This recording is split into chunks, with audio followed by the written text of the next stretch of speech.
Oh God. Oh God. I guess this is considered season 2. So welcome back everybody to the Backstage Boys Podcast, episode number 53. This is Trent Law, my co-host. Basil. And we are venturing into a new territory. Shh. We are doing ASMR. ASHMR, whatever the fuck it is. AMSR. Did you hear this?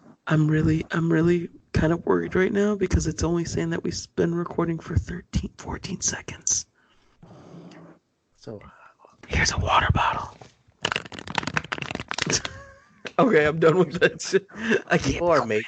People are making 6-figure salaries doing this shit online. Bro, you know that? did you see that the little kid who fucking reviews toys makes $26 million a year? 8-year-old kid, that Ryan's Toy Barn thing, whatever. God, what am I doing, man? 26 million, and he's a child. And do you know what he says? Hey guys, this toy lights up. How? I mean, what is the appeal? Well, tell me what the appeal is. Because the internet is so widely spread. Jesus. That check this out. This is why watching video games and all this shit's popular, because it's spread to so far of a community that people who can't afford toys or video games watch other people, and that's how they get their entertainment now. Because the internet it's like everyone has the internet now. Jeez, dude. I'm in the wrong business. We're in the wrong business. Wrestling Twitter is just so on fire all the time because everybody who has no talent can just say they have talent. What? My God. Let me just drink this water. You should say drink this tea. Nah, fuck it. It's water. Fuck them. Fuck their tea. Fuck their tea. Fuck the internet shit. Their tea ain't shit, bro. Damn, dude. All right, well, this is very conversational. Shit lately on the internet, and I fucking hate all of them. This is a very. We're starting season 2 off here. Extremely confrontational. Heated, bro. Dude, everybody hates everything. I hate everything. You hate everything. We hate everything. You hate everything. Fucking listen to it every other minute. Everybody hates everything. Everything sucks. Do you know what's an easy way for me to like your product? Pay me. Yeah, exactly. Like you and every other fucking mark on the other in the ring. I'll fucking mark out the fuck for your company. Yeah, of course. Everybody. If you like your product, just give me a fucking check. Yeah, I'll love that shit all day. Love it. Shit. Bro, it's just so good. It's so good. Yeah, dude. You're gonna be putting over some very questionable products if that's the case. No, honestly, I don't, and it's just I don't work for places I don't like. I'm gonna be honest. I've turned down some places, and I'm just like, nah, I'm good. You've seen, I've showed you. Yeah, it's not worth it, man. I only work for places that I actually like. You have. I mean, look, that's gonna reflect in your work, right? I mean, that's the thing. You can't work somewhere you don't believe in the product. You're gonna. If I don't believe in the product, I'm not planning on working for you. Like, I have to believe in your wrestlers. I have to believe there has to be some aspect of the company that I like, and most of the time it's the people. Yeah. It's people first, then the product. Because product with indie wrestling is so up and down. With wrestling in general, so up and down. It's up and down because you don't have stable rosters. That's up and down. It's always everywhere else, all over the place. But you see it though. You see companies where you have certain guys and girls who are just not into what they're doing or who they're working for, and it shows in their performance. It goes to any sport though. Any sport does not just wrestling. Luckily, I enjoy the idea of wrestling photography more than the company I shoot for or who I'm shooting. Your appeal is the photography. I'm just very fortunate that the people who I shoot are talented, and I don't deal with like shitty ass wrestling. Yeah. So as long as you believe in the art of it, you know, that's as long as you got that. I mean, what the hell? It could be anything, right? Like I always just say that to people. I'm like, people are like, oh, I'm a huge baseball fan, but they won't watch anything but like one team. And I was like, well, are you a baseball fan or are you a Cub fan? Like that's the thing. Like it's a difference. And they're like, no, it's not. I'm like, no, it's a difference because if you're a fan of the sport, you can watch anything, no matter what it is, what team it is. You watch the sport. Yeah. Like if you like the art, you can watch whenever it is. And that's doesn't, it shouldn't matter what the team is or whatever it is. But so some people, like, if you actually like what the art of it is, it can be anything. Doesn't matter. True. Like photography, it could be any platform as long as you like the photography involved in what you're doing. So, but a lot of people have that conflict, man. You know, That's why I like don't do one job of photography. Like vers- that's why I mix it up. Like some places I do more than others, or I just I don't like to do the same job at every place that I'm working at. So it's gonna change it up. You know, you get to learn new things. That's a good thing about it. You're yeah, learning new projects. Like MLW in Dallas, I'm gonna get creative You know, because it's not like there's like it's a very low pressure place for me to work at because they have Harry yeah, and Harry does the majority of like their ringside and they just use mine for like supplemental stuff. right. So court's cool. So I like court. That's a no pressure. That's one of my very few no pressure I places I work at. I really do wonder, out of all the companies right now, I do wonder what their business plan is going forward because they have seemed to have gotten a little bit lost in the shuffle from an identity point of view. MLW? Yeah, because like their taping schedules cut down, you know, since a lot of stuff has come up. They don't They've always done one taping a month. They've been pretty consistent on that. they've They do opened up one. their contracts as well. Like there's a lot, it's a little looser than it was with some of their guys showing up other places. Like for a while, the initial MLW, like it was pretty tight on who you can get. Like, you know, like Fatu wasn't wrestling other places. And it was very limited on where he can go. Because I remember we tried getting him before, and it was like, nah, MLW's got a lock on him. We can't do anything. And then it became, well, we were able to work with it, and we were able to do some stuff. So like, I feel like I don't know. I feel like things have changed at MLW, and Wrestling has changed. wrestling has changed. This last half of the year has been really, really weird. Yeah, well, I mean, ever since AEW officially started AEW everything. started. There was AEW is an interesting path. Like we debate about it all the time. You know, all the TV companies have an interesting task ahead of them in 2020 to Well, really. without AEW, there would have been no change in this wrestling industry this year. Yeah, and then the thing what we've yet to see, well, amongst all of us is the change inevitably good? Is it in the middle? Is it unproven? I think it's unproven yet. It hasn't been the greatest for like indies. Indies, I feel took the most hit. I don't Uh, see the thing is, I feel like everyone there's like this wave that happens like every 2 years, in my opinion. that's And everyone's true. like, "Oh, the indies are gonna take a hit. The indies are gonna take a hit." But there's like so many people that take a look at like Chris Statlander. Hmm. 2 years ago, nobody knew Chris Statlander, Yeah. and now she's like the hottest thing everywhere. Like it helped that she started on TV a few weeks ago, but even before that, she was gaining a good amount of popularity. Mm. Yeah, it's true. There's always going to be new people, and I don't think people think about that. Is that there's always somebody who's waiting.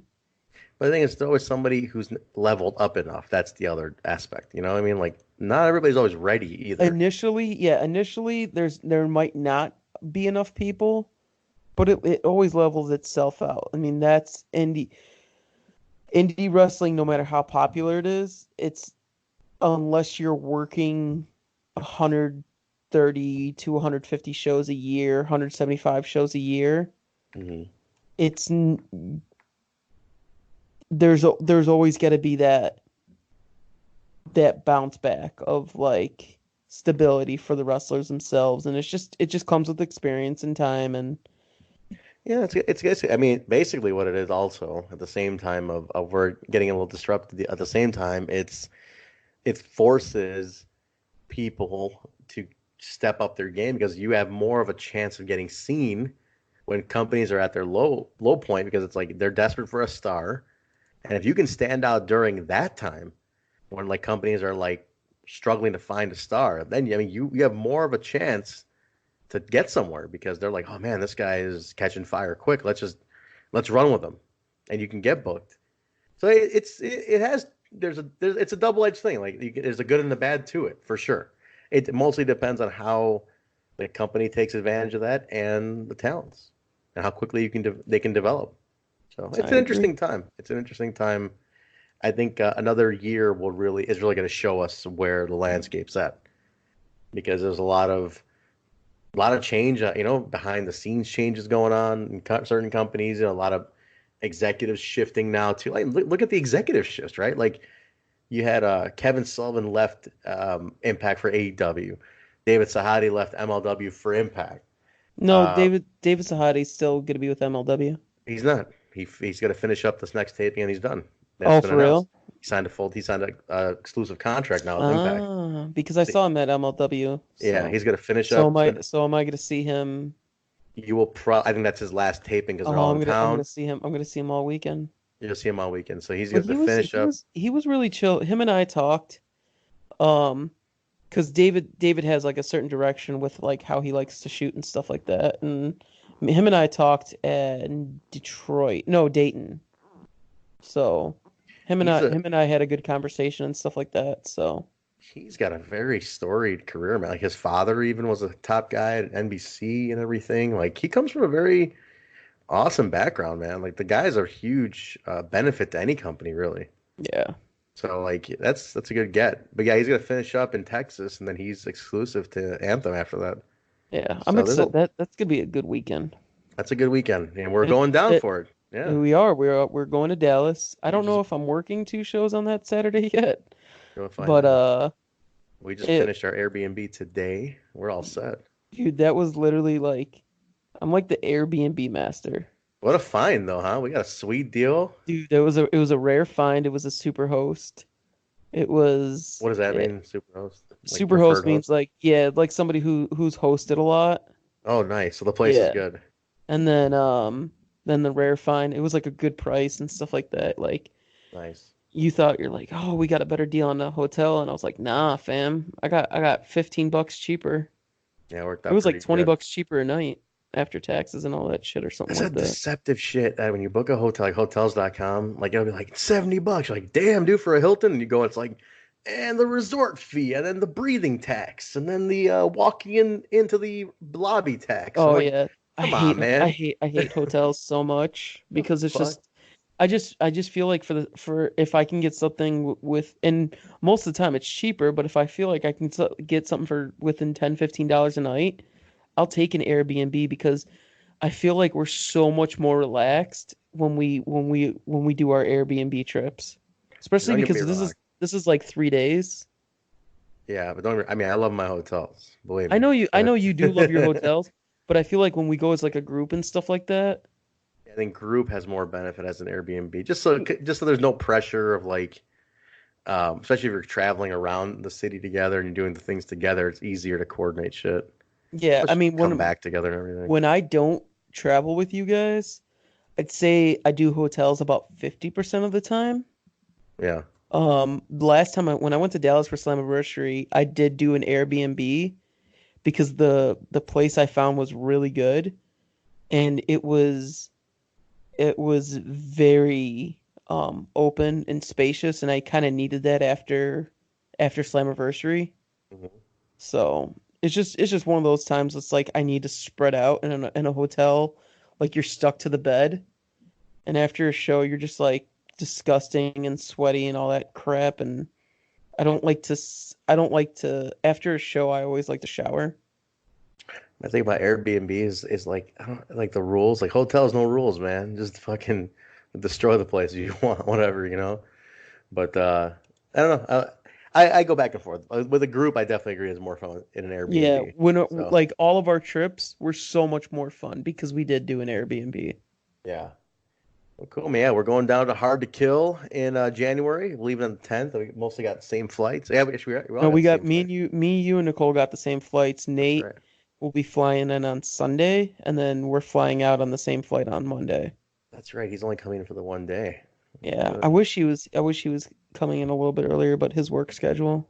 Yeah, that's true. But that's gonna Well, be a blast, man. he also booked it like right when Nate finds out he can work somewhere, or not work somewhere necessarily, but like when he books something, he just like books the flight. We're like, bro, like me and you, we coordinate. Yeah. Like to a T, we coordinate everything.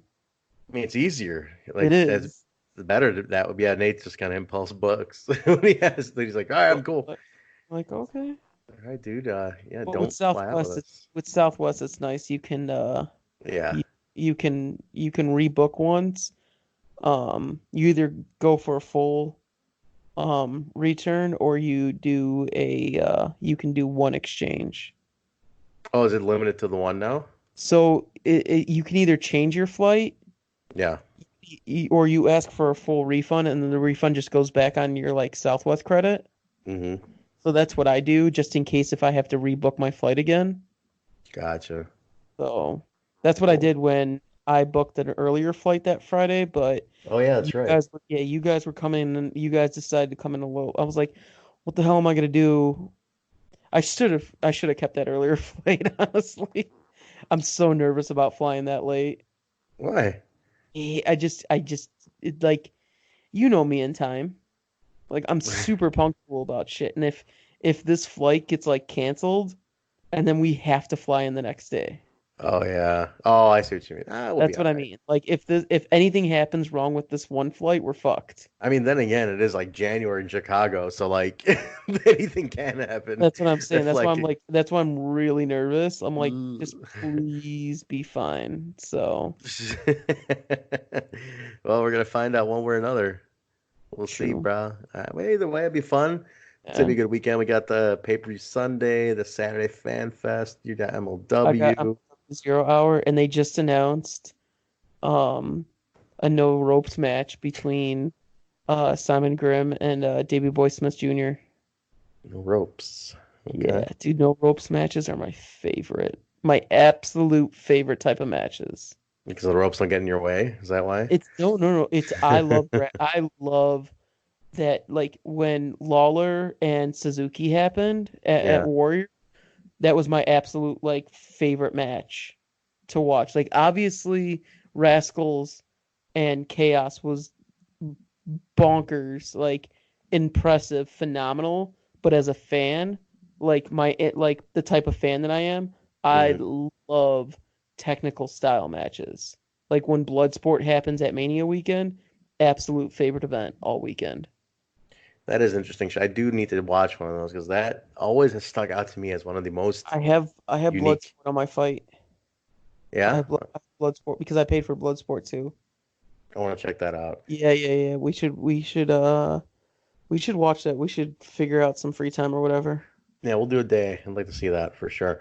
Yeah. But cool, man. So we're here. We're gonna do a little AAW Windy City Classic breakdown, preview, and then we'll do a little Warrior Wrestling kind of reaction breakdown. It was a Can we little do bit. Warrior first?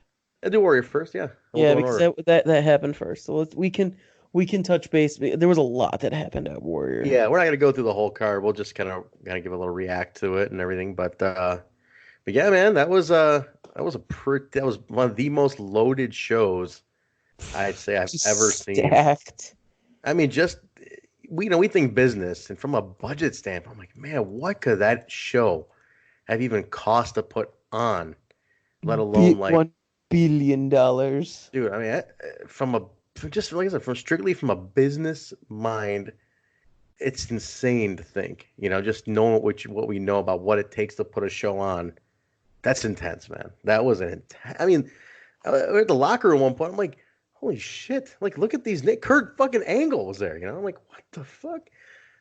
Like, it was just insane how much happens there. But let's run through it, man. Let's talk about a few highlights. We'll talk highlights. We don't have to go through talk highlights. The I'll let you triple lead this threat, because this the was tri your so like the your triple threat match that yeah. was Ace Austin, Blake Christian, and Carlos Romo.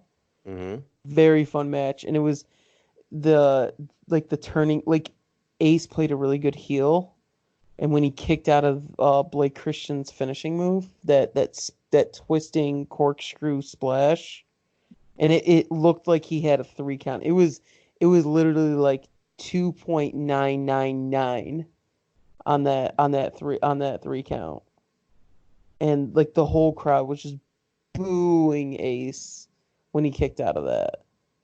And I feel like Really?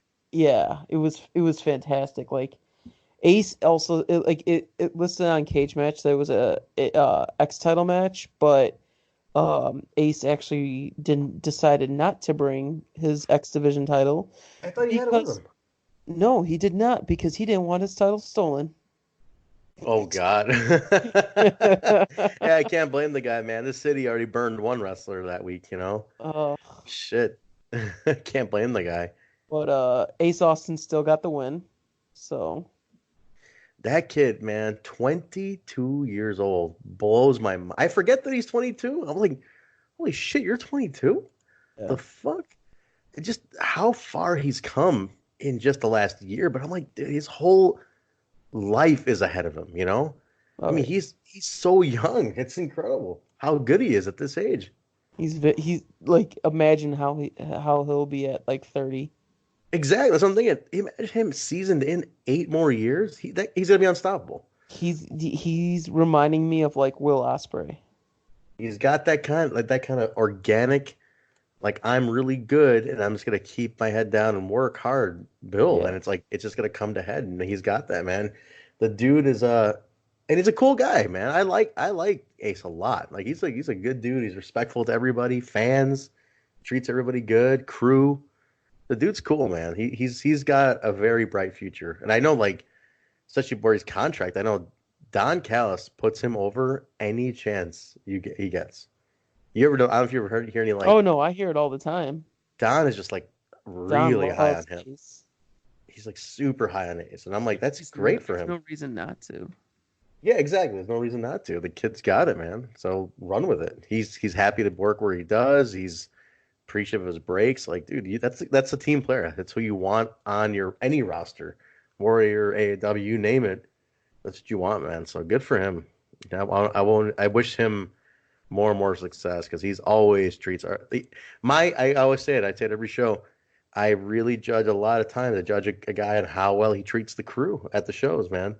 If you treat a crew respectfully, it shows the class you have because crews are differing from every town and every promotion. If you, So yeah, like how you were speaking about the crew thing. yeah, Whenever anybody talks about how they treat the crew, something that always sticks out in my mind was Killer Cross. hmm It was like Impact tapings in Melrose, back in May or June or something like that. hmm And this is when he was doing that feud with Impact in May was Eddie, wasn't it? was Eddie. Yeah, this was like the start of this was like in the middle of that Eddie feud. Okay. I don't know, it might have been May. I think so. Yeah, it had to have been. And everybody it was like the tapings were finishing up and I just saw Cross like helping the janitor clean up. And then he was asking about like his day. He's like, "Hey, were you able to watch the show? Did you have fun?" Yeah, that's Like cool, man. he was like legitimately like interested in like what this random guy felt and stuff like that. So It's always nice. It's always nice to see people show respect to others in the crew and even the building staff. Like that's cool, man. I appreciate that when I see guys do that. I think that's real. It's a class move. yeah. But so I want to point another class move out real quick. And I mentioned this on Total Nonstop Impact also that despite any issues like Ethan Page might have with AAW, and I'm not going to bring that into my view of the guy because one thing I will say, Ethan Page puts over the Total Nonstop Impact podcast all the time, constantly. Like he always retweets us. He gave like he put like Jay and Kyle were like he talked to them at some shows and stuff. Like he's always been really cool. And so does Elgin. So I saw him at Warrior and I thanked them both. I was like, hey man, I want to thank you for all the support on the pod. Like you're always retweeting and putting us over. And he's like, dude, you guys do so much for us. He's like, that's the least we can do. I was like, that's fucking awesome. You know, I was like, that's really nice. Yeah. It was so cool. And Elgin said the same thing. He's like, dude, it's no problem. He's like, my pleasure to. You guys are always talking so highly of us and helping us out. Like, he's like, what's the least I can do for you as well? I'm like, dude, that's super cool. I thought that was a very classy move. It's good. You know, I thought that was really, really, really cool of these guys. So that I think that shows a very, again, how people treat others. It's not hard, and it blows my mind when you got TV guys who treat crews and other people so nice, and you see guys who are like local nobodies who treat crew like shit. You're like, who the fuck are you, man? Like, who are you? It's just it's funny to me. It's like laughable in a way. So, but yeah, man. But go ahead. I'm sorry not to interrupt. Yeah, go other highlights of Warrior. What This else do you whole have? show is interrupting. This is the interruption podcast. We literally have no format. We just changed it. You're like, let's talk about AEW. I'm like, let's go. Well, it was a Warrior tie-in. I was talking about Elgin and no, Page no, and but I'm saying let's go chronological. That's what I'm saying. Like we just we literally go off the fly on this. We talk about like 2 or 3 things that we want to touch base on, and then we just go. So it's fine. Season two is more fuckery. Fuckery and interruptions. Welcome to season interruption. All right, yeah. What else? So yeah, well, speaking of Elgin, him and Sam Adonis went to a time limit draw of 20 minutes. Yeah, it was a good match. Elgin, man, busting it out this year. Not a single bad match. Elgin is just like man, I want to know who wins this match of the year thing, man. That's between him and Sammy. Dude, I just like the thing with Elgin is like he hasn't had a single bad match all year. Dude, I don't know. Have you watched the Motown Showdown? Motown Showdown? No, I saw No Surrender. I haven't seen Motown Showdown yet. I will watch that though. You need to watch Elgin and Cage. It was better than Slammiversary. I heard. I do need to see it, and it's on my list. I just watched. I did a throwback NWA TNA number 3 today. So but now I'm clear for. When am I going to be on this? Soon. Everybody wants to be. It's so fun how much reaction people want. Like they're like, "Oh, can I be on this one? Can I be on this?" I can point out flaws, and you can't deny them because back then it was just so much tomfoolery in those early episodes. Oh, for sure. I mean, we're definitely gonna start getting. We'll start guesting real soon. Like we just did episode show number 3. Maybe we'll get to like 5, and then we'll start guesting. Cool. But yeah, we'll talk about because there's definitely like Nate wants to be on. You want to be on. A bunch of people want to be on this. Because I used to watch those episodes. Yeah, which is cool because like we watch them all. And dude, they are like when you watch them back, man. Some of these matches are phenomenal. You're like, dude, some of these fucking matches were good. Yeah, it was I knew at the time. I just forgot. That was like that era was just throwing anything up against the wall and seeing what sticks. What I loved about that era was like how fresh and like people were just trying new things. I mean, it was such a flux year, You're like, let's just try new shit, and that was cool. But yeah, again, we just got interrupted. Interruptions. But yeah, they had that time limit draw. It was a brutal match, back and forth. Yeah. What's Adonis' deal? Where else does he work? Sam Mexico? He does CMLL in Mexico. Gotcha. Okay. He also does like the Donald Trump gimmick. Oh, in Mexico? Yeah. He's he always plays a heel wherever he goes. Gotcha. I know I think he has his own promotion in Pittsburgh because that's where he's from. That was my next question. Where is he from? Because I never heard of the guy until Warrior. I know he's Corey Graves' brother. Mm-hmm. Okay. So the funny story so I don't know if you know about this. So he got signed. So Sam got signed to WWE. Oh, he did. Okay. But the issue was they thought Sam was Corey, because same last name, same address. So they signed Sam thinking that was Corey. Then they signed Corey, and then released Sam like the same week. Come on. Are you kidding? Swear to God. You gotta be kidding me. No, dude. That's so bogus. Yeah. So they thought they were going to be like a brother, like tag team type thing. Like Corey's like useless, right? Because he can't wrestle anymore. Well, this was way later. Corey is I believe a 2-time NXT tag team champion. He was the first NXT tag team champion and then won it again. No, he's a 1-time champion. He won it with the now Pac with Adrian Neville. Okay. Back in NXT, and then the concussions happened, and then he thought That's it. I'm done.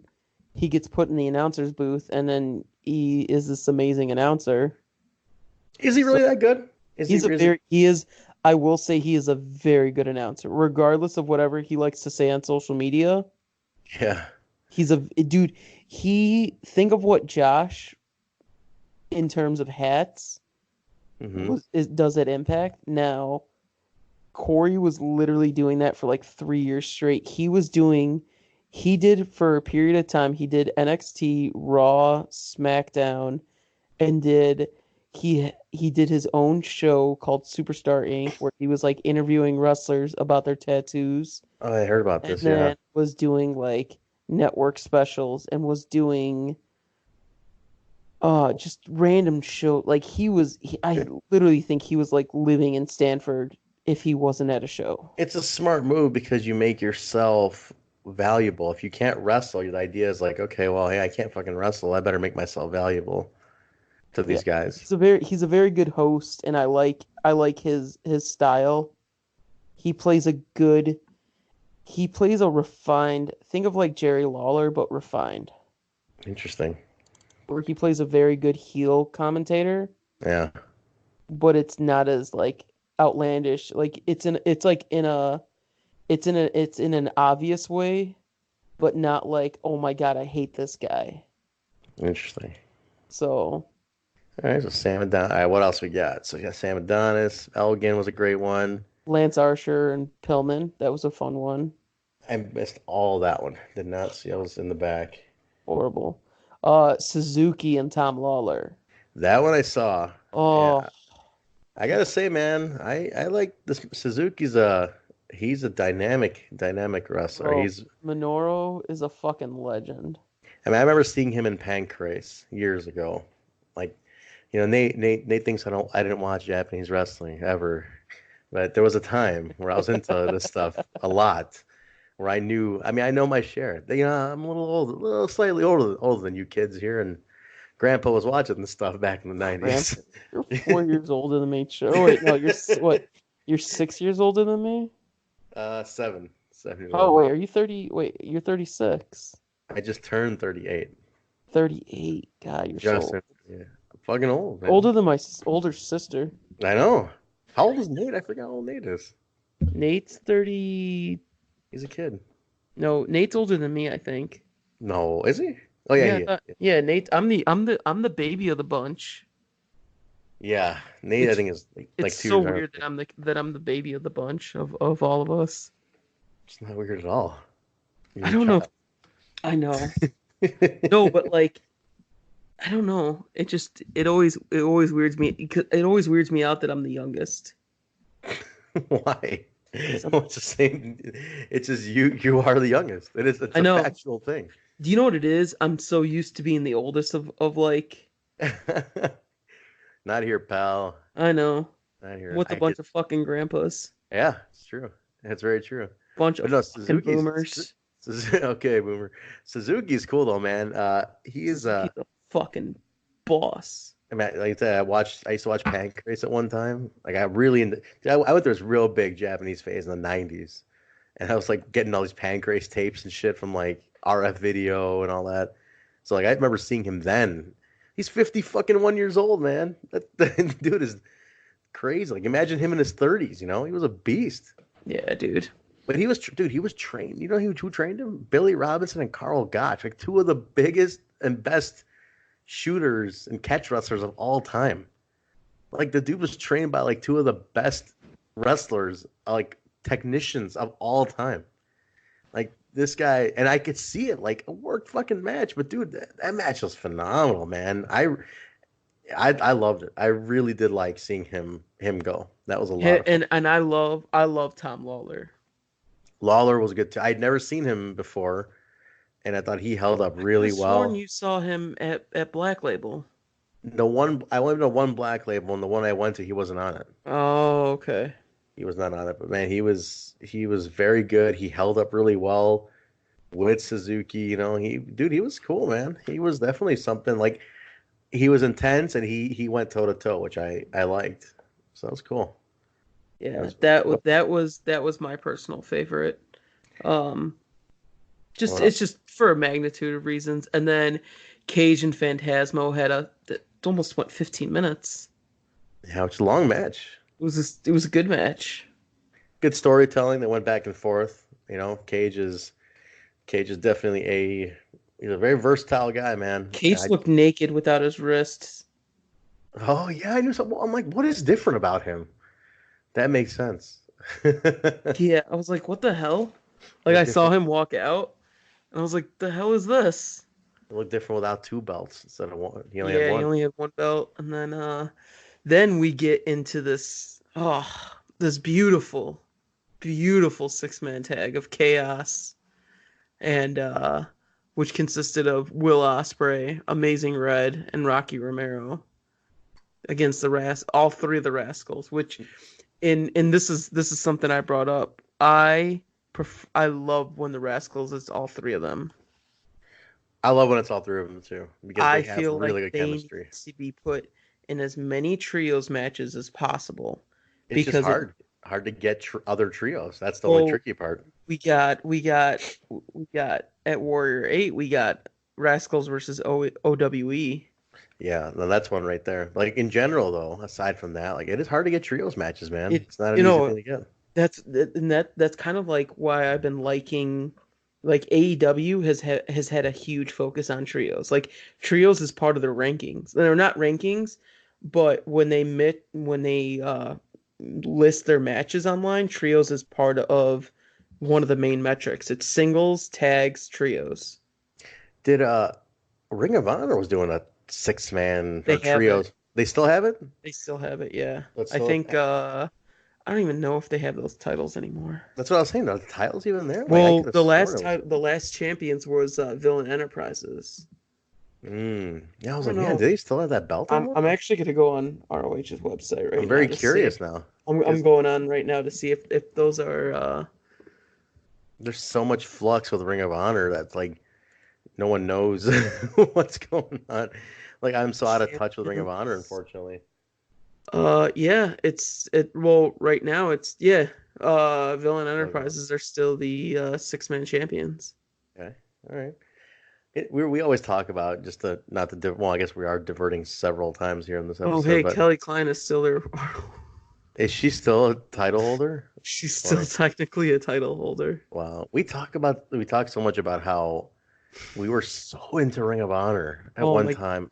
That's where you and I really started becoming friends. Was Ring of Honor. It was our love of Ring of Honor. You know what it was? Also was that at Will Squared Circle days, right? We used to. The thing was, the only major show, like national shows that would come through, that kind of touched that strong fan base was Ring of Honor. Impact wasn't touring a lot, here and there. Barely. Well, Impact only did one set of TV tapings, and that was the original one. Yeah. And then I think they did like 2 house shows, and one was in DeKalb. One was in DeKalb, the other one was in Battle Creek, which I went to the Battle Creek one. Michigan? Yeah. I went to really? I was there. Fucking Battle Creek, Michigan? Because I couldn't go to the DeKalb one because I went to go see Manowar that night at Logan Square Auditorium. So I was at Logan Square Auditorium. You're not a fan. You kidding me? I saw it was the same freaking card, but I went to Squared Circle after that night, and that's where I met all the guys came over. Remember that was the whole. Oh yeah, you were there because I was there that night too. That was the night where all this like big shot at everybody. We were like, man, fuck this guy. Like we were all like pissed off at all this, like because EC3 was cool. Me and Eddie were talking about that night. Dude, Eddie was cool. All this big shot at everybody. EC3 was like still very new but cool. No, EC3. So this is EC3 was really chill because he just got off WWE. He was super chill, yeah. Eddie was super timid and like shy. Yeah. Robbie E was being Robbie E and egging Aldis on the entire time. Yep. Yeah, I remember that. And then Aldis didn't want to do shit. No, and then so it's funny on the way from Dayton to Detroit, me and Nate literally pull in right before Willie Mack, Eddie, and Tully all pull into the same random gas station. And this is like 3 hours out from Dayton. Okay. So we all ran it, and then I was like, Eddie, remember that night at Squared Circle where Aldous was just being a dick? And he goes, yeah, he was being so rude and blah blah. Wait, oh, are you serious? Yeah. That's funny. And this was at like 3 in the morning. We're talking about this shit while Dude, he on was the way. we talk about it to this day because he was like so unnecessary. The way he was, I was like, dude, everybody's being so cool except you. And he was a champion at the time, I believe. Yeah, he was a champion. I was like, why? Yeah, he was, and I was like, dude, why are you not cool? It was so off-putting. Like So it's funny, it's crazy because how many wrestlers have we met, and how often do we bring up that one instance? dude. All the time we bring that up a lot because it stuck with us so much because it was everybody else was so cool. We're like, dude, why? We don't let it go. I mean, I'm assuming he's like when he was at Warrior One, he was He was definitely at Warrior One. Are you serious? yeah. Him and Sam Adonis wrestled for the NWA World's Heavyweight Championship. Yeah, I didn't go to Warrior One. You went to Warrior. Were you at Warrior Two? No, Warrior Three was I think your first No, the two. No, the two. I didn't go to one. Two. I went. Warrior. Yeah, that was actually interesting. The concept to this day is very interesting. I want that match back. I think they might do another one. That's how they should do a number one contendership for that one. Like that's how you determine the next number one contender for like do that at Warrior 9 Mm-hmm. and then at Warrior 10 that's where you have like the championship match. Yeah, that was interesting. It is to this day a very interesting concept. I was like, Nobody else has done it. nobody's done it, and it's different. You know, again, different is good. You know, just trying new shit is always interesting. Yeah. So that's good. Well, we got distracted again. Any other highlights? Nice of the Rascals match. Dude, that was a cool Dude. match. That like so there were so many times in this match myself, Watson, and Ian, we were all so Watson's Brainbuster on social medias, and Ian is 3 count photo. Mm-hmm. And so we were all just looking at each other like at random points in the match, like, is this fucking real right now? Is this going on? Like, we were all just, this is what we're watching? It was insane. I think who liked it even more was the guys in the ring, man. They were more into it than anything. So like Rascals especially. Watson and myself got to like hear them going over the match and stuff like that, and then we were just like, this is so cool. Like this is gonna be insane. And then when it happened out in the ring, and it was a long match, but it did not feel long. No, it wasn't like It was a 23-minute match. But the energy was just so frequent. You know, it's like there was nobody was counting minutes. Nobody was counting minutes at all. No, So like it was just such a fantastic, such a fantastic match. yeah, so the good, you know, seeing how happy those guys was pretty cool. Just the Rascals were very excited. To me, man, it seemed amazing. Red on his coming out of retirement and walking to Red. I was to this day I'm a huge Red mark. So for me, it was like awesome. Can we talk about the Nicole story? Yeah, for sure. Absolutely. Okay. So Amazing Red walks out, and then Nicole. So like Nurse Nicole was just like she gave me an eye roll. I was like, "What the fuck is your malfunction? like, what are you doing?" She's like, "Oh no, it's just another guy." And I was like, "No, you are wrong. Like, this is a fucking god who's walking past us and is gonna perform." By the end of the night, she was completely. So for context, let's also remind she got into wrestling only like 3 years ago. True. So for her, like she had no idea Amazing Red was. Like that was, she's like, this guy, what's he gonna do? You know, like in her mind, she had never heard of him. She's still very new. And then you were like, are you serious? Like it's Amazing Red. She's like, yeah. But go ahead. Continue. And then at the end of the match, like we're all backstage. She's like, Basil, take our picture together. Yes, dude. It like the change after she saw him was like, what the fuck? So she's like, she asked me like, we're coming home. She's like, do do you have any of his matches? Like, I want to see more of his matches on DVD. And I'm like, yeah, I got plenty. So we're gonna have amazing early X Division day one of these days. I can show her some of that stuff. Isn't there like an amazing red section on Impact Plus or no? There might be. They've been adding some like best stuff. I'm not sure, but I have those early X Division DVD compilations. Oh, so good. They were so I have all like the early red stuff and all that whatnot. So I'm gonna definitely take a day and show her this shit. Because yeah, he was he was a star, man. Red is just fantastic. One of the favorites. Red is old school. He has those baggy pants and stuff too. He's very 90s wrestler, or like early 2000s wrestler. I mean, he's a super cool guy. You know, I was saddened to hear that his relationship with his cousins had fallen apart. You know, I was asking about that. He was like, nah, they just, you know, they got salty with me and the jealousies, whatever you might want to call it, but definitely fell apart. He said they recently called him, like when he came out of retirement. They're like, hey, what's up, man? Like, we got to do some stuff. And he's like, what? He's like, you haven't talked to me in years. What the fuck is this? So yeah, he doesn't really deal with the SATs anymore, but. Dude, my biggest thing with Red was I remember when you remember when he was like on fire, right? And then he had that knee injury, that really bad knee injury. Yeah. And then he was never quite the same, you know, like there was always, I mean, naturally there's an injury, mental, whatever it is. I remember like when he came back to TV, I was like, man, there was always that something missing. Same thing with Saban. I remember that happened with him too. But I will say, I feel like this fourth unretirement he's gone through right now, he looked really good. He's older and he looked really, really good.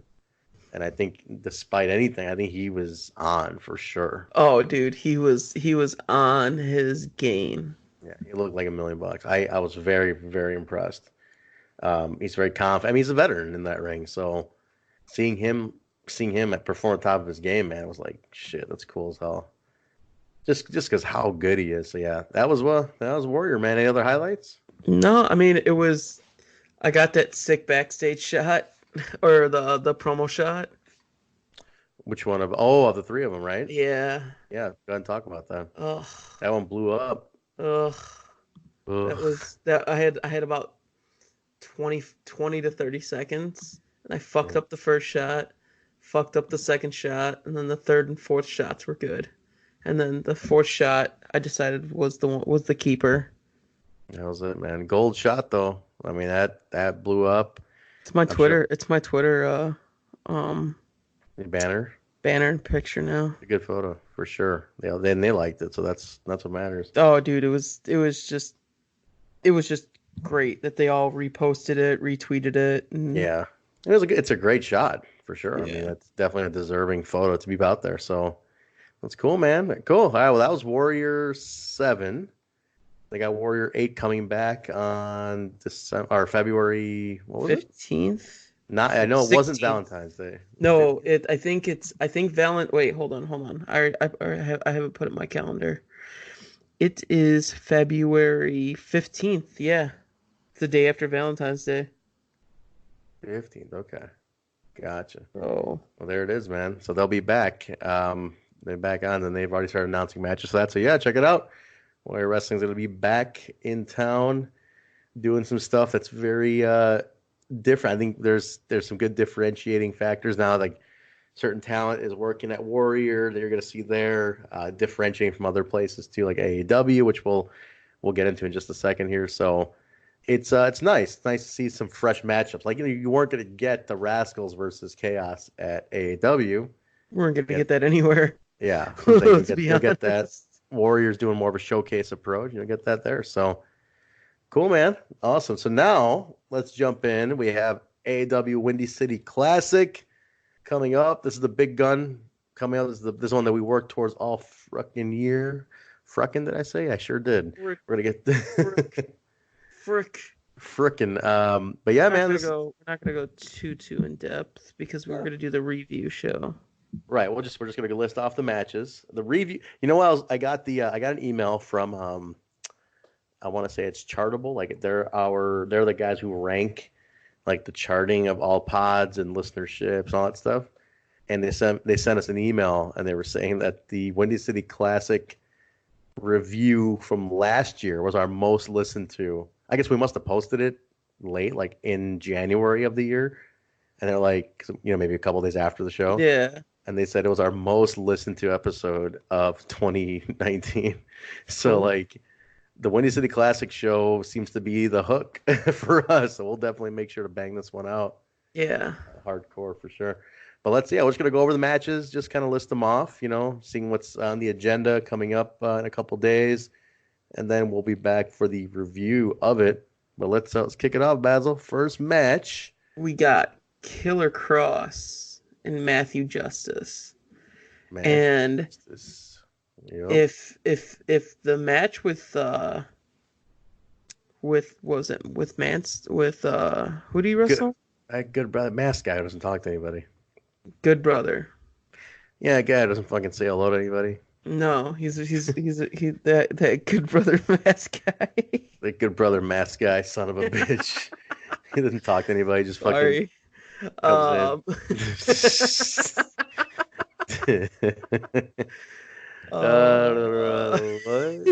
What?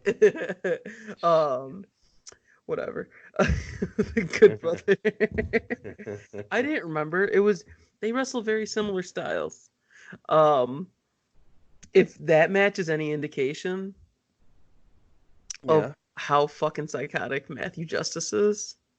That dude is bananas, man. That match was crazy. I mean, Good Brother suffered a collapsed lung in that match. Like, what the fuck? Like, intense. Yeah, it was very intense. But I just think this match is gonna be fucking balls to the walls. It's Windy City Classic. It's Bourbon Street.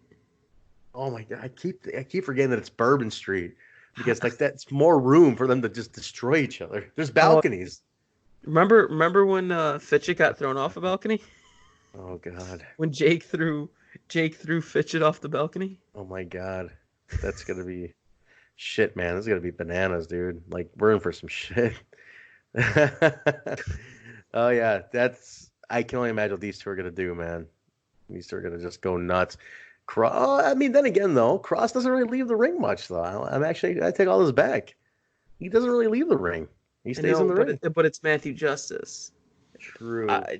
So. Is he a CZW guy? I don't know much about him prior. He's a GCW guy. GCW, sorry. Okay. Yeah. Cool. All right. What's next? Yeah. I said it. I'll say it again. Well, actually, before we even go on to the next one, there's a new film by Polish Rob Malinowski put a new Killer Cross film. So that's there's two films out. Well, there's a new Killer Cross one he just did. Yes. That's in context to what we're just talking about. The Killer Cross one is brand new. So check that one out for sure. That kind of leads into this match. Face the Music? I'm blanking on this. He named it. I think it was Face the Music. Face the Music? Okay. Or listen, man, we're gonna get major heat now. I know, so much heat, dude. So much heat. Killer Cross, where is your Twitter? Why isn't it not recently posted? The show's only a few days away. I can only stall so much. Here it is. It's called what the hell? Why isn't the name here? Wait. Son of a bitch. Title's not in the description. It's not in. Yeah, I'm on the same post from the 16th. That's Cross's post. That's Cross's post, not AAW's post. It's Cross's. He didn't write the name of the film in the text of this. We can only stall so much. Whatever. It's a dope ass movie. It's a dope ass movie. Rob did a great job. It's a very artistic movie. Well, that's a very Killer Cross style. Yes, a lot of clips, a lot of cuts, little creepy narration on it. So definitely one to check out. It's on the links are posted on the AAW social media. So definitely check that out. It's very visible. So catch a watch. But what's next? What's the next match, Basil? I tried stalling long enough to see if this would display you're not going to talk about the next match? Okay. Wait, I can just do. Wait, hold on. I could have just clicked on the YouTube link. It's called Music to Your Soul. Music to Your Soul. That's it. 11th hour. Now you got to ride that momentum and call the next match. Rob's gonna be mad. Rob's gonna be very mad. All right, next. Anymore? Huh? Rob listen to us anymore? I don't think so. I don't think he does. We got see what happens in the group chat. Jesus. Kimberly taking on Hyan in a what's set to be probably an interesting match to determine next contenders for the women's title. So Kimberly and Hyan. Hyan we had in Texas, right? Am I correct on that? Yes. She's from Texas. She just recently moved to Chicago. That's right. She moved to Chicago. Was it her or was it Roxy who had come from school and was like running late to the show? I think it was Roxy. Roxy, okay, yeah. There was one I remember we moved their match because she was running late. Hyan was there. We were waiting for Roxy. That's right, because Hyan was facing Roxy. Yes. And we were like, shit, where the hell is she? And we moved their match over. That's funny. But no, Hyan should be cool. And she got some more work. She's been keeping very busy since we last saw her. So I heard she's gotten really, really good. Should be a good match against Kimberly. Determine who the next contender is going to be. We got to build that women's division up, man. We need more women. We need more women. We need some ladies. Ladies, if you are a female wrestler and you want if you are a female wrestler.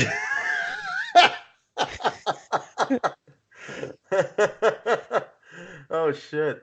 Ladies, if you are a female. Silent Bob is in his house. Sorry. I love that movie. Ladies. But yeah, if you are a lady wrestler, get in touch with AAW and see what's up because we want some fresh blood to go after that title, man. We got a title ready for contenders. It's a pretty title too. It is a very pretty title. I think it was made in. Yeah, ladies, if you are a female. Ladies, if you're a female and you like to wrestle as well as a female, if you identify as a female wrestler, please contact AAW to get on the list. All right, what's next, Basil? Take the next one. We got dog collar match. Oh shit, good old dog. We got Jimmy Jacobs against Good Brother number 3, and there's some stipulations that apply to whoever wins and whoever loses. If Jimmy Jacobs wins, Good Brother number 3 must be unmasked, and Mance and Good Brother number 3 will be banned from AAW forever. Mance's been gone.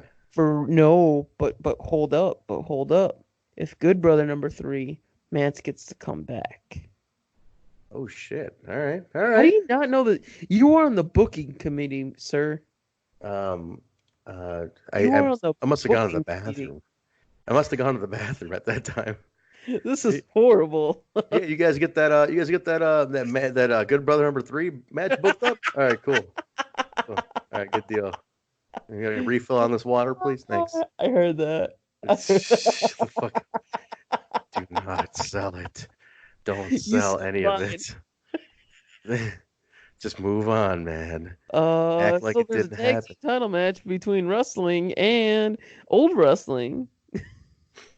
Old wrestling. Yeah, old wrestling. Wrestling is dead, bro. New wrestling. Technically, they were new wrestling. That's right. They were technically new wrestling, so which is now old wrestling. This new wrestling, which is now old wrestling, which is a lot. Poor wrestling. Wrestling suffered a rough fate, man. Wrestling got dealt the hands of fate. Was like the coolest group that we had going for a minute too, and that's what pisses me off. I mean, I love that it was so AAW exclusive. You know, that's what made it cool, man. It was like nobody was doing wrestling. Us. That was our thing. It was cool, man. It's a bummer that shit happens. But he got the whole point of wrestling was everybody who's not signed got signed. But then, like, we established new wrestling, and then new wrestling got angry at each other. Yeah, and then they're like, "Hey, man, why aren't we signed yet? Why aren't we signed?" They're all pissed off, and they all got pissed, and then they all fought with each other. It was a mess. David Starr's like, "Well, I'm moving to the UK. Oh, fuck you guys." And then Eddie's like, "Angels and demons." Eddie with his poetic justice. Angels become demons and demons become hot dogs, whatever the hell he was talking about, you know, and like handshakes, hot dogs, demons, chairs, puppies. Oh my, dude! So then Eddie went on that whole thing, right? So we lost it all, man. And wrestling just imploded. They all got pissed off at each other. Now they're Kurt gonna kill Stallion each other. couldn't stop swearing.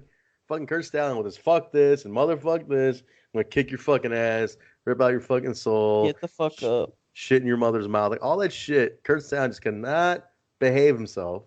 Pissed off at everybody else. And then just started tearing wrestling apart.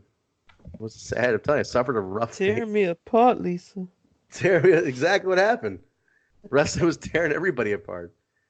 The merchandise. I think my theory is all over the merchandise sales. The T-shirt. It was all over the T-shirt. I have a wrestling hat and a wrestling T-shirt. It was all over the T-shirt, man. It imploded wrestling. all over the merch sales. All right. So we got 4 title matches, boys and girls. Yeah, man. 4. Count them 4. Titles everywhere on this one. All right, what's up? First title. Heritage Championship. We got the new Heritage Champion, Paco, up against Hakeem Zayn. This all stems from Zayn attacking Paco at his reveal as the man behind the mask. Very rude.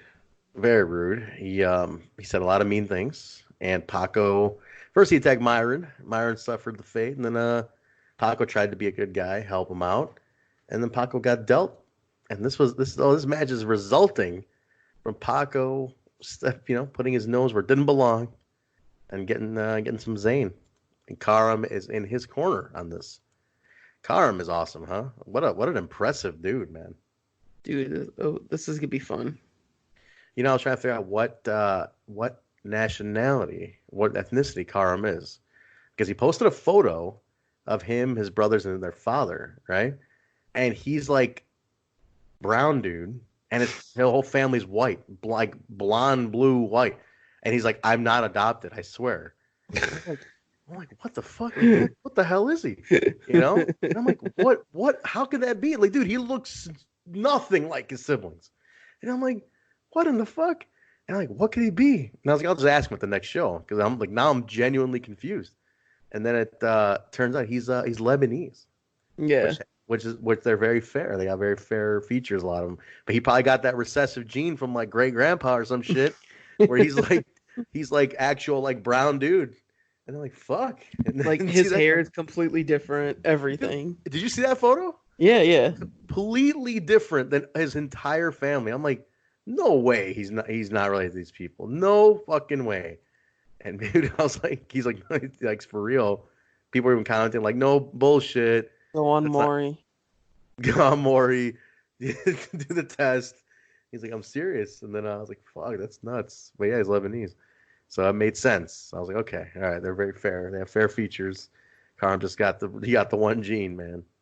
So that was kind of funny. But Karam is definitely, I'm excited to see where he goes. That's the one guy I'm very, very excited about, because he just has great promos, great look. I'm waiting for Karam to turn on Hakeem. Come on, man. Already? Already. Well, there's belts involved, I mean, who knows? Exactly. There's belts now. Like, he's getting title shots. He's probably like, wait a minute, man. I attacked these guys just like you did. Why are you getting the title shot? Shit, man. Drama, man. Drama could come into play. See, man, money changes everything. Money is everything. All right, that's the first title match. What's next? Tag team championships. We got the besties in the world, which had a new movie come out today. We did. Film premiere, Truly Madly Deeply by Rob Malinowski. A 25-minute movie, Basil. It was very well done. Rob's like, yo, you got 3 cameos there. I'm like, really? And it's my voice. Because I was asking the question. You were asking questions in the when it was at the very beginning, when you guys were at Bourbon Street and sitting in that room. Yeah. And then you guys were asking questions and stuff, so. Yep. That was me doing the questions. I was like, yo, man, you're famous. I'm like, thanks, bro. I'm going to Rob Malinowski original. Shit. Career's about to take off, man. But so that premiered today. So the besties, that's our guys, man. And I think they're also the Evolve champions too, tag belts. Did they just win those? They did just win the Evolve Tag Team Champions. which upset me that it was in our building. I guess I can't even call that our fucking building anymore, man. That building has that. Stop getting all. Don't get emotional about wrestling anymore, man. Just stop. I'm just saying, it What sucks. do- that That building. what other building does Evolve even remotely sell well in? I don't know. I just miss when Logan Square used to be ours. It was Our never baby. ours to begin with, though. I know. I think I just convinced myself it was. Yeah, I mean, you got to remember, Chikara ran there, Shimmer ran there. It's true. I went and saw Chicago. So yeah, you're right. It was never really ours. What the fuck It am I was talking about? we were like the second, we were like the third company that came in there, and But then Freelance started running shortly after us, and then everybody and their mother oh was yeah, like, let's just have wrestling. Everyone's like, let's have just 4 wrestling events in the same weekend at this building. let's just make this the multi-purpose wrestling building. I don't even, do they even do weddings anymore in that? Yeah, it's such a wrestling venue now. That's it. They have literally kept the ring in there for a week. Like if there was like a freelance show and then an AAW show, and then there was like nothing happening in the ballroom area, they literally would just keep the ring in there instead of bringing it down and bringing it back up. I mean, yeah, no point in moving it. Shit. If you got nothing in between, fuck. Makes setup a lot easier. Now is the ring there? Like, was there a show last weekend? What was? I don't know if there was a show. Wait, Odds are there was. not what's the Shine? Was Shine? Wait, Shine right in Logan Square? Yeah, Shine right at Logan Square. Oh Christ, man, this building. It is like the town whore. Just spreading its legs for wrestling. For wrestling. Fucking A, man. The older I get, it, and the more I understand Vince McMahon when he was like, how buildings are sacred to him, and certain things are just like contracts. The way he would run certain, I totally get this guy now. I totally understand Vince McMahon so much. It's like, funny. Why? It's funny how like you're becoming more like how you're telling me how much of appreciative you are of how Vince is a businessman, but you hate him as a businessman. At the same time, like I always admired his business sense to like have the guts to grow as a business because it took a lot of guts to do what he did. Do you think that he started running at United Center randomly just because? The United Center. Yeah. He only ran like twice at the United Center. Yeah, you want to know why? Probably he kept that building on lockdown.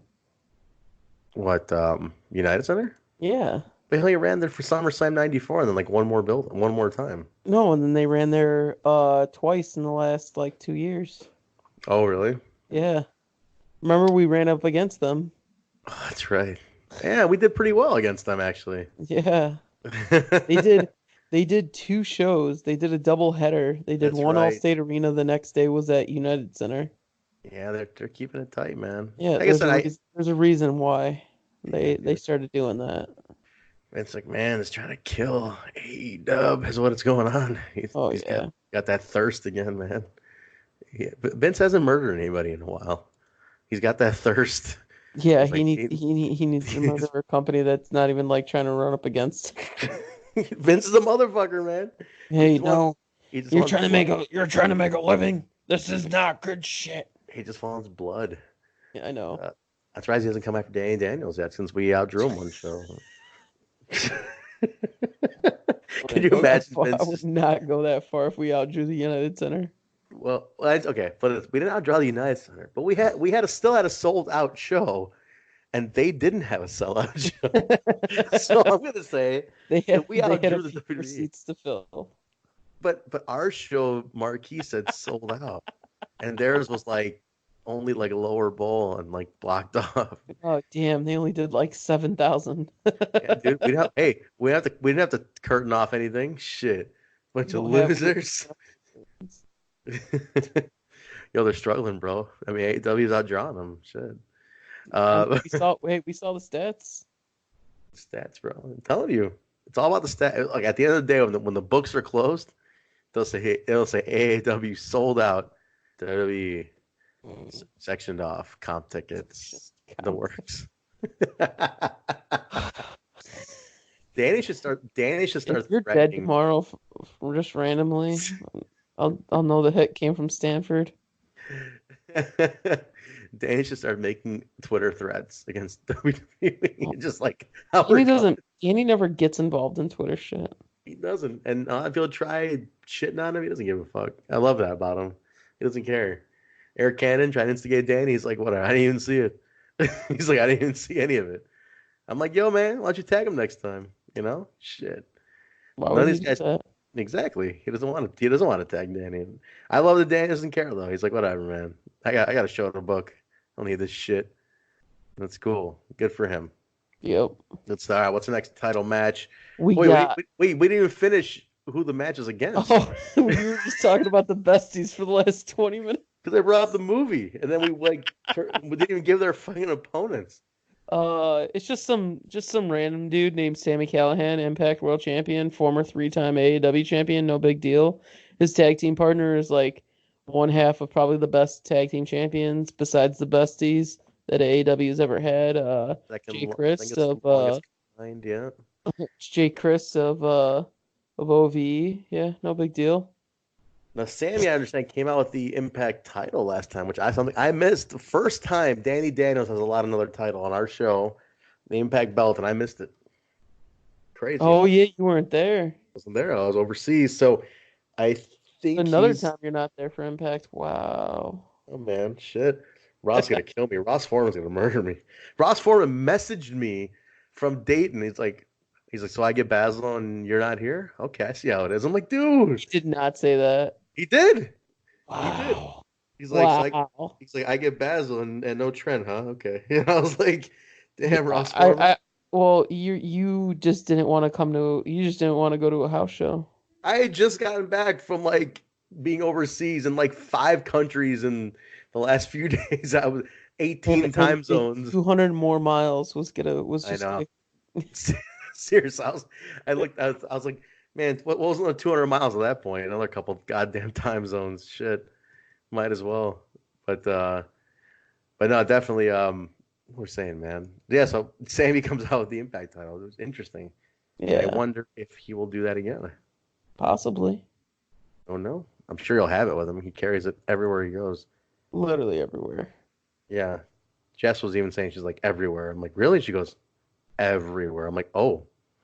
I was like, okay. And she's like, yeah. And I was like, all right. And I walked away. And I think she let me interpret that however I wanted to. But I interpreted it the way you're thinking it, the way you're interpreting it. Maybe she didn't mean it that way, but that's the story I'm going with. None of that happened. He hangs it in the bathroom while he showers. Just ruin that leather. Just ruining the leather. just like just all crinkling and shit like that. Jess, can I clean the belt with Irish Spring? Does it work? Who was the first one to have that title design? Was Johnny? That Morrison? Was that Johnny? Johnny, because no, wait, wasn't it? There's Johnny. Elio? No. Alberto had. Wait. No. Aries. No, Aries had the patch over one. He had the GFW patch over one. I thought for 1 week he had the. No, yeah, Aries was the first one. When did they present that to him? I'm trying to remember that now. Aries. Because when I met Aries, he had the patched over title. Aries had the patched over one. Yeah. But because at Bound for BFG? Glory. Yeah. Because at Bound for Glory. Now 18. I gotta look up Bound for Glory 18. It has to be, if Aries had it would have been 18. Had to be. That's the only way it makes sense. Right. No, he had it. Yeah, he had it before. It was presented to everybody. When were those new belts presented? Now I'm fucking all thrown off. I think it was fall 2018. So definitely for BFG 18. Yeah, because look at Aries had it because look at there's a poster, and it has the new Impact title. Okay. Yeah, Aries was the first one to have it. All right, so Aries had it. Okay, interesting trivia. Yeah, Aries had it, and then Morrison, then Cage, and now Sammy. Cage had a long run, man. 10 months. 6 months. No, 10. Oh, wait, he won. Yeah, he didn't win it till April. April Redemption. Yeah, and then he got hurt. April. It was late April at Rebellion, not Rebellion, Redemption. sorry, Rebellion. Yeah, Rebellion. And he got hurt. He got Shit, hurt. bad. Yeah. That was a rough. That raised ramp, dude. That raised ramp is just like people die from raised ramps. I feel like look at like Cody has this nasty ass scar From a raised ramp. from the raised ramp, and then Really? they use the raised ramp again in what was it? I don't want to say it was Indian. I think it was Champagne. They used the raised ramp. Yeah, Champagne. And they rolled out the raised ramp, and he's like, "Yo, there's my blood." Jesus. I'm pitching a raised ramp for Epic. Once we're good. Please no. Why not? We've never had it. Where is Epic? Is Epic Bourbon or is Epic Logan? You know what? It's announced. I just don't have it in front of me. Do you know what I put the You date? screenshot? No. Check it I out. put the it's in my calendar. I put where the locations are at. April AAW is Bourbon. Damn. Nice. We can't. 'Cause if it was Logan, I would have want the John Cena Royal Rumble ramp entrance. Which is what? So this was when it was Cena versus Edge, when Edge beat him for the title from the Elimination Chamber with the first Money in the Bank cash in, Okay. like 2008. And then John Cena had this crazy long entrance because this is when they were they were doing stadiums and stuff like that too. Mm-hmm. And Cena had this like insane entrance from like the top of the stage. It looked like a fucking UFO spaceship, and he walks all the way down. We should do that for Logan with the balcony. All right, deal. Let's do it. Just a long ass ramp that's probably not going to be stable, and then somebody will just fall, and hopefully they'll get catch. Just for no reason, having a ramp that big, just to be obnoxious, like trying to convince Danny that look, we should let's unbook a few guys. But here's my pitch: we go with a raised, gigantic slide ramp. I mean, think of the visual. Meltzer would be all over it, Danny. Come on. We can have 2 Trons on each side of it. Do 3 Trons. Have a Tron just in the hallway. Can we have a Tron below the ramp? Like you can't see it, it'll be blocked just to have it there, just so we got fuck you money. I want Trons in the bathroom. Like I want nobody to miss anything. Everywhere Trons. just Trons. They'll make it look like a modern day WWE set. Let's just buy one of the old sets, right? Can we get the half pipe set that Raw uses now? That'd be dope. The half pipe set? What is that? So Raw's set is one gigantic screen, and it goes all the way from the top to the ramp. It's literally one giant screen, and then the wrestlers come out through it. Like, remember during the weird TNA Global Force Owl bullshit Jeff Jarrett era, and then they had like the giant screen and the wrestlers would walk out and it would look really stupid. Giant with the one that like the 3-part screen that this was part of not the 3-part screen. This was when they went back to the Impact Zone. Okay. And they just had this was the logo that TNI used for a bit. It was that era. Oh, what was the screen? It was just the one giant screen. Oh man, I know TNA shit better than you. I'm trying to picture it. I'm trying to picture it. Well, because they had so many different fucking logos during that era. That's what I'm saying. I know the logo. That was like the Billy logo, and I remember the intro of the show. And I'm trying to remember what the screen looked like, though. Hold on. I'm gonna see if I can find it. All right. Well, but talk about the next match. All right, next one. What have we talked about so far? Shit. All right. Did we talk about Jimmy Jacobs and Good Brother number 3? We did. Yeah, we did. Dog collar match. Shit. Now we talk about wrestling. Okay. Women's title. Chris Statlander getting a rematch against Jessica Havoc. Havoc, the most dominant woman I'd say in AEW history, is defending her belt against Stat. But Stat is obviously extremely over. AEW appearances, indies everywhere. Like she's working top indies now. She has exploded in the last, I'd say half a year. I sent you a picture really quick on Facebook Messenger. Okay, yeah, let me see this. But go ahead and continue what I was saying about Statlander. Statlander has had an amazing 2019. I mean, she blew up. Absolutely blew up. Absolutely blew up. Okay. Just everywhere. And then signed with AEW this past month. Oh yeah, the honeycomb. Yeah. Would they walk out through it? Yeah, they would walk out through it. You can see the little indent in the center of that stage. Oh, I see. The honeycomb logo. Not a fan. I was like, why are they doing honeycombs? Oh, it was like the six-sided ring. You guys use that as your fucking logo on TNI forever. It was annoying me that you guys didn't update the logo. Well, no, we purposely went to an older logo because I was like, oh, we'll use this one because it was older to use. I'm like, all right, they're not gonna make an issue about it. But then we designed a custom one now.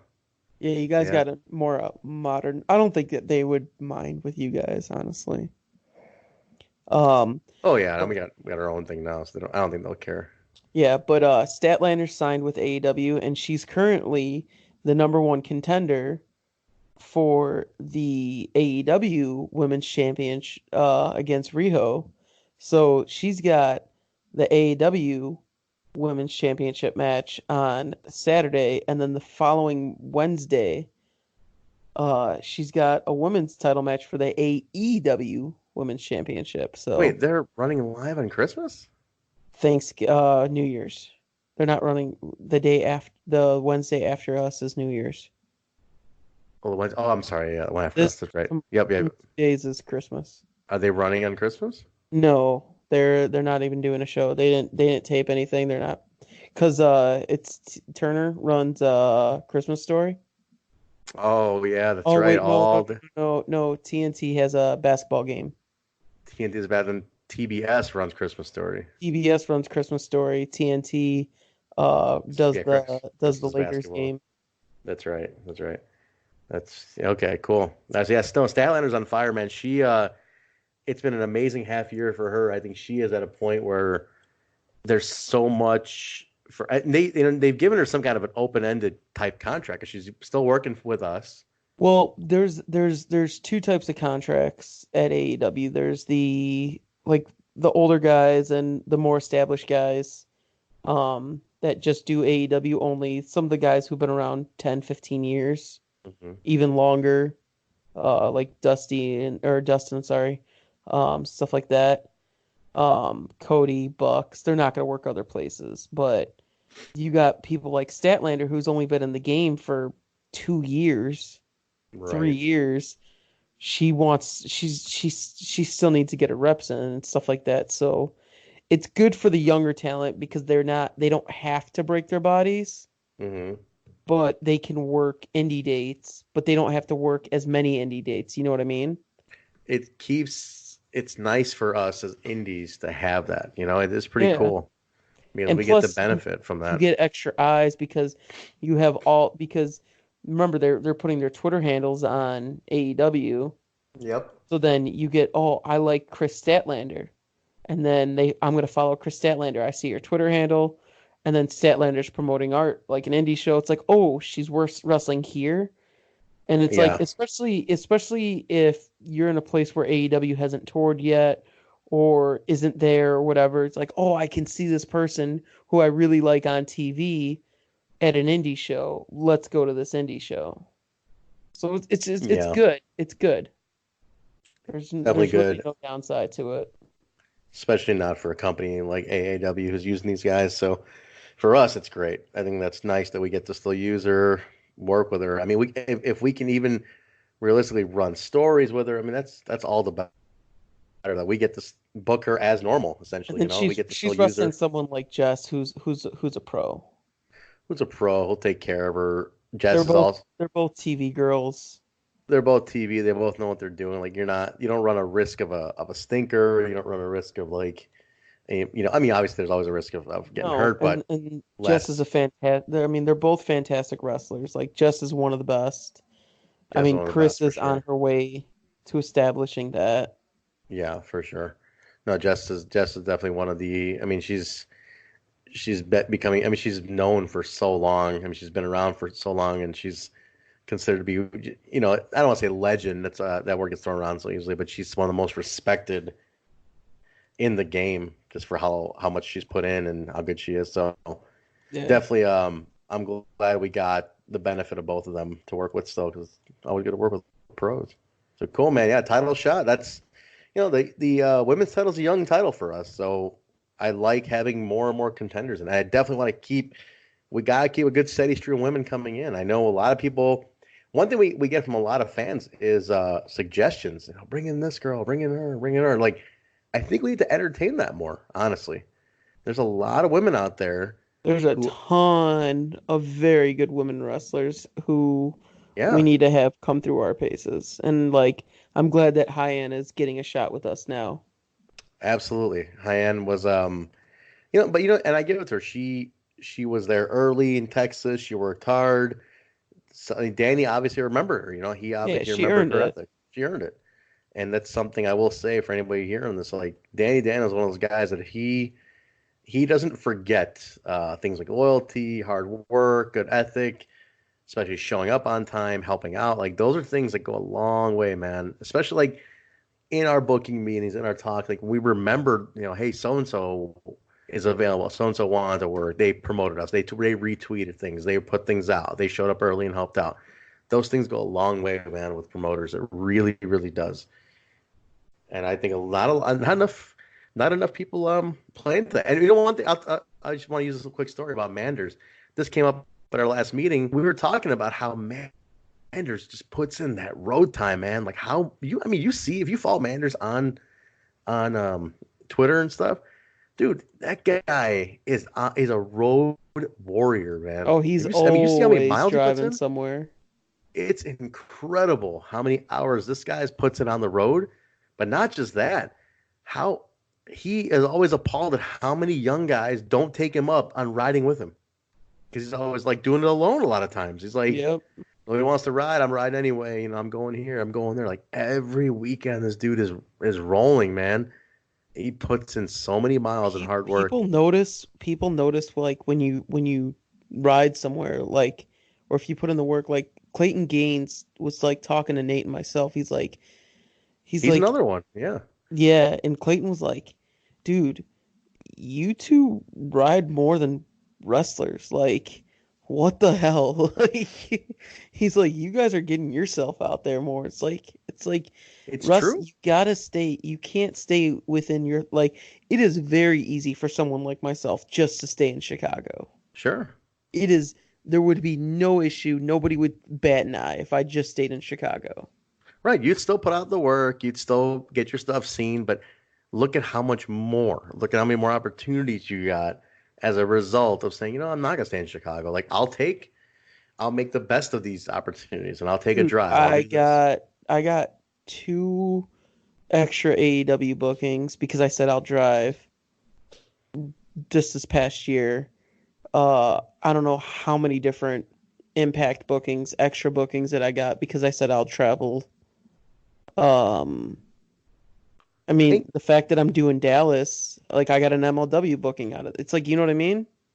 it shows and like and you don't make it complicated, right? Like you make the best out of it. Like, hey, we'll roll with some friends. Hey, well, we'll pull up on an Airbnb. We'll make the best out of it. Like, And we'll still go have and I fun. always ask like, "Hey guys, who wants to do this?" That's the thing. Like Like it's not as hard as some I people make never it out. surprise you guys like, "Oh, hey guys, I'm going here." Right. It's always open. Like I said, that's what Manders does. Like, hey, I'm going here. Like he'll put it out there to roll with. And it's like, dude, just put in like you can it doesn't have to be as Do the complicated as work. some people make it. Do the work. Do the work. It's not that hard to do the work. It's it's like anything. If you want it, you'll do it. I see it with people all the time. When they really want to do something, they'll do it. When they Yep. don't, they won't. You see it all the fucking time, man. All the time. People will make an excuse all day long, but they'll get up and wait in line at 2 in the morning for a Black Friday TV, but they won't drive to a town to I when they want, slept. you know. drive to a town to fucking make a booking or something, you know? Yeah, that's right. People are gonna think that, oh, who's he taking a shot at right there? Who's he talking about? We're talking about somebody. Who's he spilling that tea on? Nobody. Nobody. It's a He's just making metaphor. up a thing. It's just a metaphor, guys. But But yeah, honestly, if you want it, you'll take it. I mean, I'm a very possessive person, which is probably why I'm taking bookings like all over the country. yeah. I want to shoot this show. No, I want this one. I want that one too. The thing is, if you're able to, if your means, your financial, if you're able to, why not? Well, I travel with friends, so I can make it meet. So I'm not. like I mean, if you're losing money, it's idiotic, right? Like if you yeah, lose money, it's like you're an idiot. Like you're we being a booked mark about it. this trip.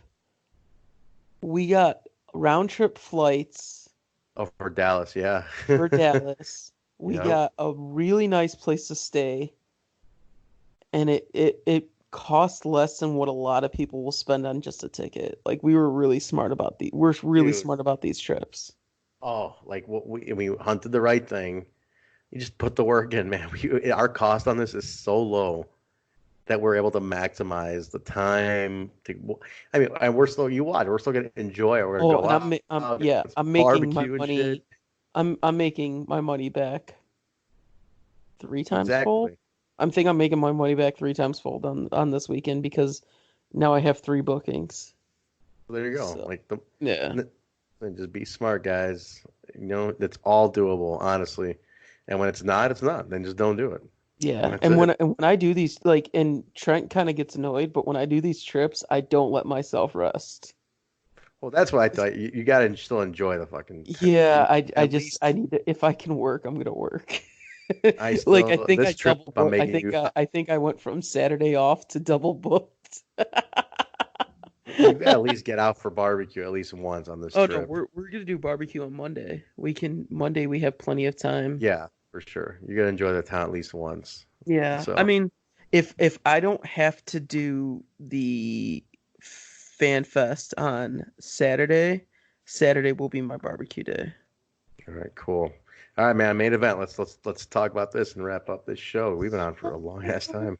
I know we're over 90 minutes now. Jesus. But it didn't feel like it.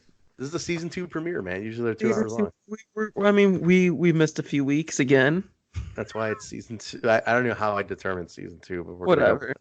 Gonna But we got Josh Alexander, reigning AAW heavyweight champion, who won the Jim Lina Memorial Tournament against the undefeated Fatu.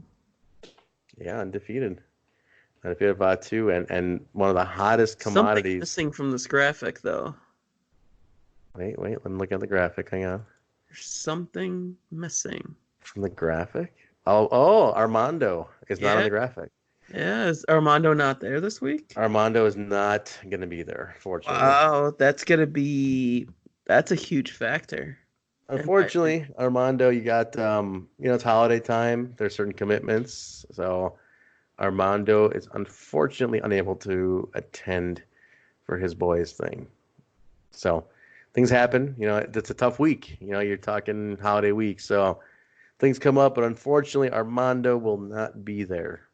That's okay. I don't think Fatu necessarily needs Armando to. I don't think he beat needs Josh. Armando, but like the package is great. Yeah. Yeah, I know. I agree. I was bummed when I was told that, but because the two of them together, I never watched Armando in WWE. I just little clips here and there.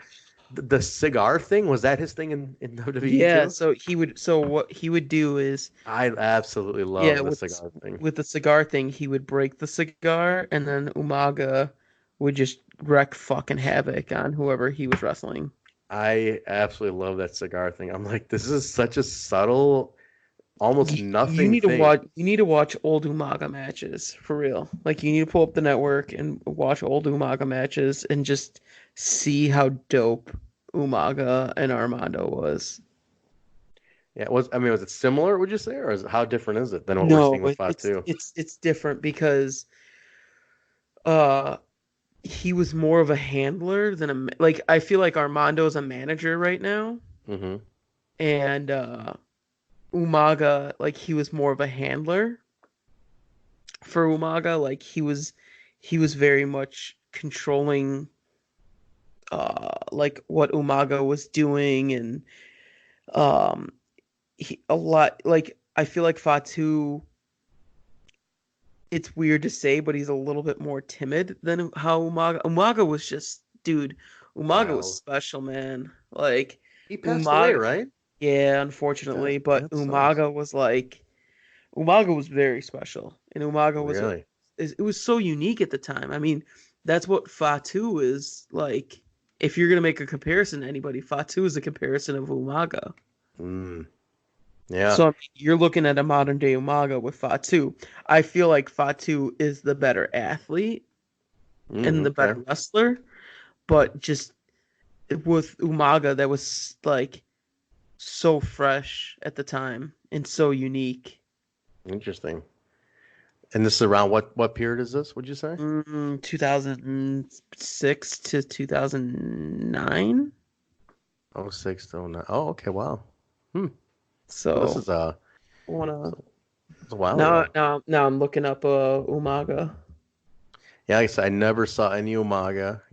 I saw clips, here and there. Clips get shared and shit, but never. I just knew of. But that cigar thing, I absolutely was in love with. I'm like, this is Wow, so I cool. called it Umaga debuted April. He debuted on the Raw after Mania in April 2006. He passed away in 2009. Are you serious? His run was only 3 years. It wasn't even that. It was like 2 years. He had a lot of drug issues. Oh, did he overdose? What happened? Uh, Heart attack? Damn, uh that's a bummer. Young, right? It was. yeah. He so his it was his run went until 2008, and then 2009 he had a little bit of an indie circuit, and then Oh, so they let him go at a point? well, they tried to get him into the rehabilitation program Oh shit! because he Wow, kept failing wellness policy tests. that's a And then shame. A real shame. so they said he had heart and liver disease. Wow, And he then was it a was big yeah, guy there was too. an overdose as well. Damn, young guy, huh? Yeah, he was not that damn. I mean 73 to 2009.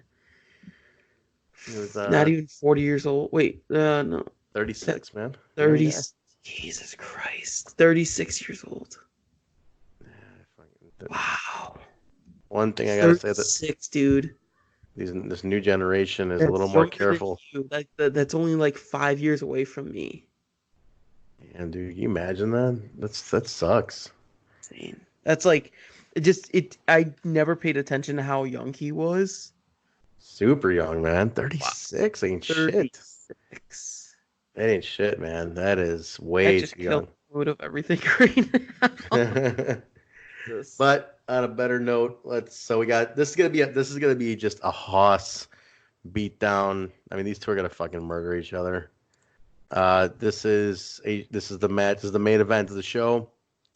I highly recommend you use right before this will be the 50-50 drawing. I highly recommend you go to the bathroom then if you don't have a ticket to watch because you are not going to want to get up during this main event.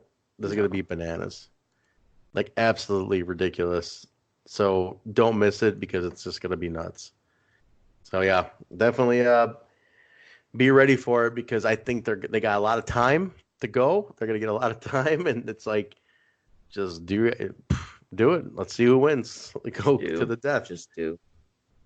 Just do it, man. So, um, gonna be real interesting. It's gonna be a fun night. This to me is one of the most fun shows. I love Unstoppable, which I miss, but post Thanksgiving is always such a good mood. But Dude. this one, the classic. Well, classic used to be November. Classic used to be November at Logan after Thanksgiving. Right. Basically, the November show was always the most fun because it was like long weekend. Everybody's in a great mood. But now, similarly, nowadays a lot of companies give this week off. It's between New Year's and Christmas. This week, so everybody's in a real relaxed state of mind. So this is another fun time to be at a show, man. So this is, and especially bourbon too. Yeah. Bourbon is a party. So definitely going to be a blast. But that's going to be it, guys. That's the preview of the Windy City Classic 15. We're going to do a full recap. We'll have everybody on. Definitely Nate will be on that one because he'll be mad if he's not. He's definitely going to be very, very upset if he's not on that one. I want him on anyways. Yeah, of course. He's in the ring. So the best seat in the house, man. So Nate will be on with that one. We'll see if Rob wants to join because I know he's going to be very busy doing stuff. So there'll be a lot of cool shit to talk about. So yeah, we'll definitely be back with that. Basil, so let's wrap it up, man. It's been a long season 2 premiere. It's been a very long episode. Has been. We really went long. Cool, man. So let's go and wrap it up. Where can people find you? You can find me on Twitter and Instagram at BZ. That's a B, 2 E's, 4 Z's, and a Y. And all my pictures are at basilmahmood.com. That's B as in boy, ASILMAHMUD.com. And where could they find you, Trent? You can find me at Vanilla Joke on Instagram, Twitter, or Hemi Music, Instagram, Twitter, Facebook. Show some love, connect up, guys. Let us know what you like. Let us know what you think. The show is also available on Twitter at The BSB Show and Facebook at The BSB Show as well. Type it in. The Backstage Boys Podcast comes right up. And with the Season 2 premiere here, Basil, is the Instagram ready for Season 2? Next week. Next week it is. We're going to go into 2020 with an Instagram account. I think that's been the promise. I think it's a promise of a new day, promise of a new year. We're ready to go, guys. This is going to be it. This is going to be the one we've been waiting for. People have been waiting to follow us on Instagram, and we haven't been able to give it to them, Basil. So this is going to be it. Now, guys, also don't forget you can find this show wherever podcasts are found.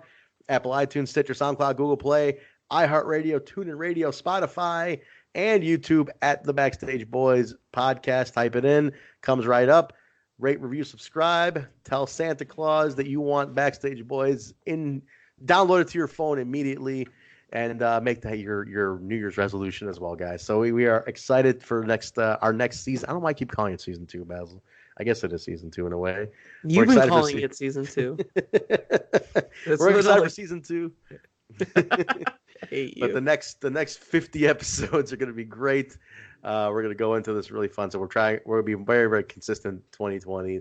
We're going to have an Instagram. A lot of cool things are going to happen. We're kicking off 2020 with a trip to Dallas. So lots of fun stuff to talk about in January alone. So we're excited. Guys, don't forget to subscribe to everything. Subscribe to all of our channels. We love hearing feedback. So definitely do not hesitate on feedback. This is a long-ass episode. You might want to yell at us. So go ahead and let us know. But other than that, Basil, have I forgotten anything? No. I'll take that as a no. Okay. All right, man. Well, that's going to wrap it up for us. Episode number 53. Thank you guys for joining us. We will see you on Saturday at the Windy City Classic. See you later, everybody. Bye.